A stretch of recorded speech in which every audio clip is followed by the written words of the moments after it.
Hey guys, Alex for Hammond Watch. Here today with a comparison. I was recently in the market for an affordable dress watch, and it's not going to be something I wear a lot. Just something that, throughout my week at work, if I want to go with a change of pace and kind of mix it up, something I can just pick up out of the box, slap on and go. Because I want it to be affordable and I want it to be convenient, solar seemed like an obvious choice for me. And after looking over probably a couple hundred watches, I ended up here with the Seiko SUP 896 and then the Citizen BM 7193-07E. I think they both provide a little something different. I did end up having a preference, but never fear. One of these watches is going to be part of a giveaway. Stay tuned to the end of the video. I'll run through how you guys can enter to potentially have one of these watches shipped directly to you. Let's go ahead and get into it.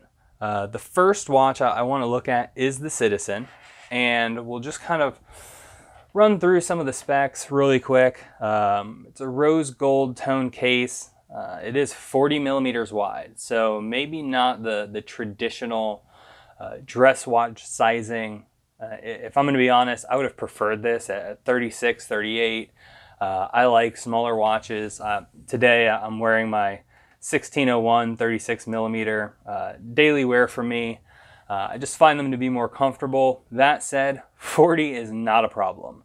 I think it's a crowd pleaser. I do have other 40 millimeter watches, so this should fit in just fine. It is 10 millimeters thick, and a lot of that is a severely domed mineral crystal.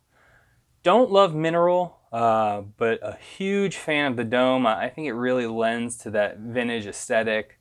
I like the curved lugs. It harkens back to 50s design, where things weren't necessarily so bulky or squared off. I think it's got a beautiful elegance to it.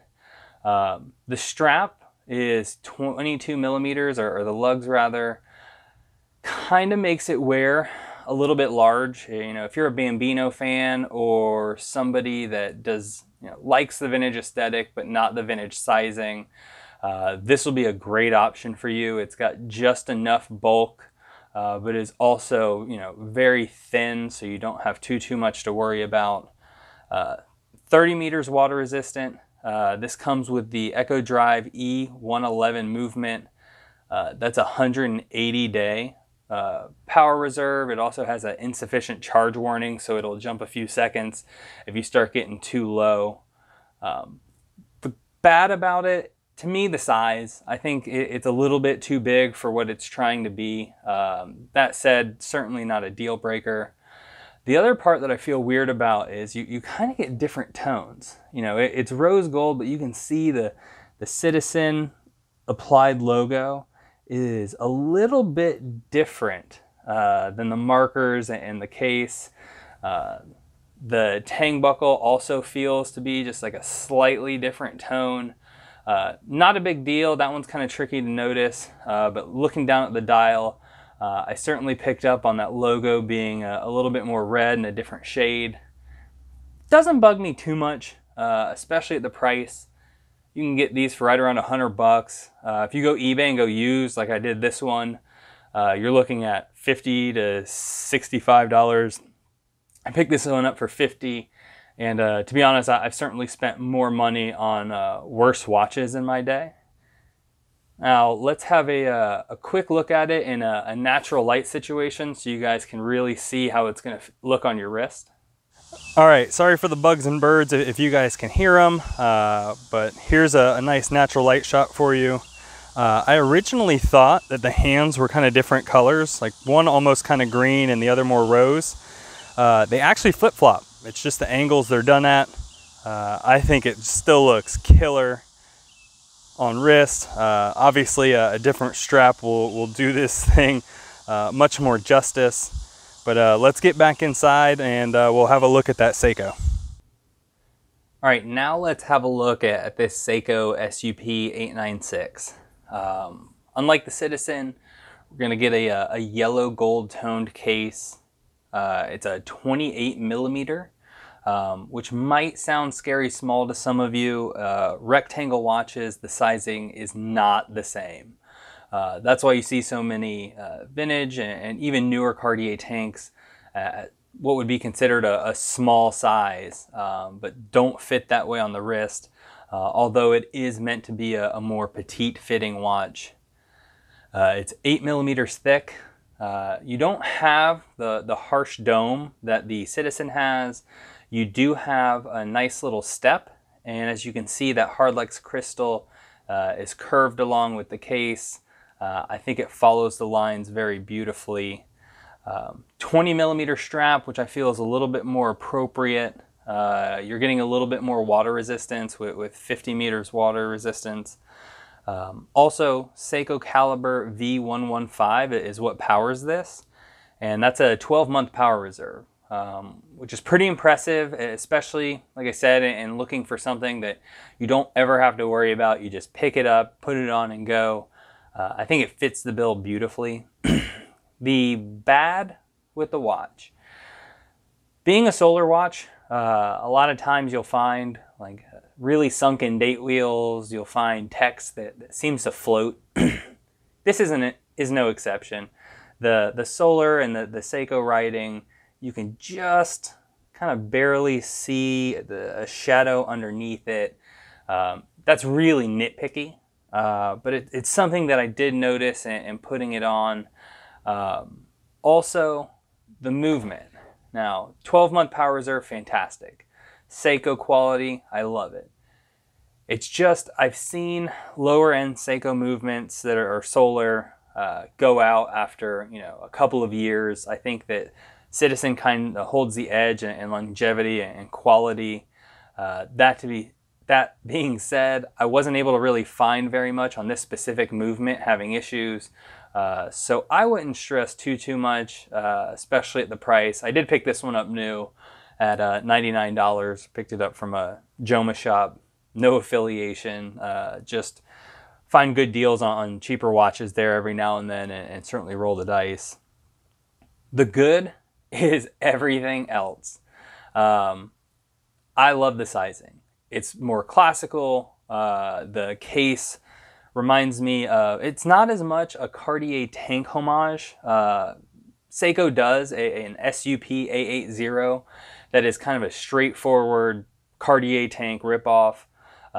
This has more of a vintage Hamilton or Longines feel, more going back and taking inspiration from an era, a little bit more so than a specific watch. The indexes and hands, I think, are beautifully applied.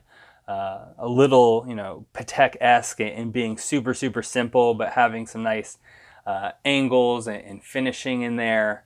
I prefer this watch. I think it is a home run, minus the strap. Both of these straps are garbage. Don't worry about keeping them. Put it on a Collareb, put it on a Barton, put it on anything. You can pick up distressed vintage style leather straps off eBay for $7-8 from China. You're gonna have to wait a few weeks, but I mean, for the savings, who really cares? Really impressed with this watch.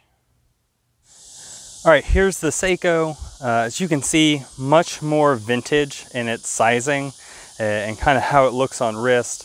I'm a big fan of the no seconds hand, especially on dress watches. It's certainly not necessary.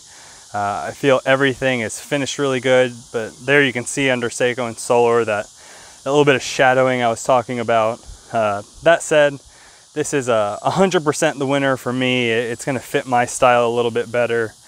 So let's go in and chat about this giveaway. All right, guys, so giveaway time. Well, first, a little side note. Next week, I have my Panasonic Lumix G7 coming in. It's a camera shooting in 4K, so expect quite a serious uptick in the video production quality. Also have some components from Newegg coming in to build up a computer that can properly handle all of the footage. So I'm really excited about that.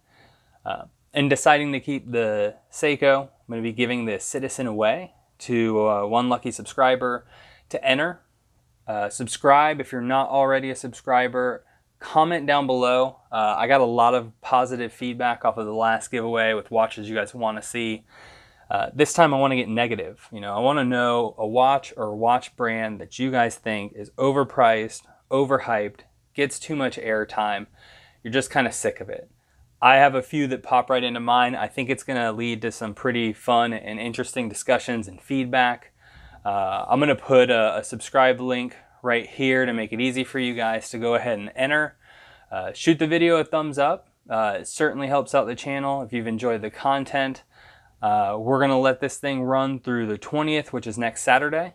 So Sunday morning on the 21st, I'm going to count through the comments. If you have multiple, it's just going to be one entry. But we'll do a random wheel spin, and whatever number it lands on, the correlating comment, that user is going to get this watch sent to you free. No shipping, no strings, nothing goofy. Just a free watch for your guys' feedback and for enjoying a video. Also, a quick shout out to the Affordable Watches, Divers, and Others Facebook group. Really enjoy my time there. I posted this yesterday and it got tons and tons of love. So I really appreciate your guys' support, and I'll look forward to posting next week and getting this out to one lucky viewer.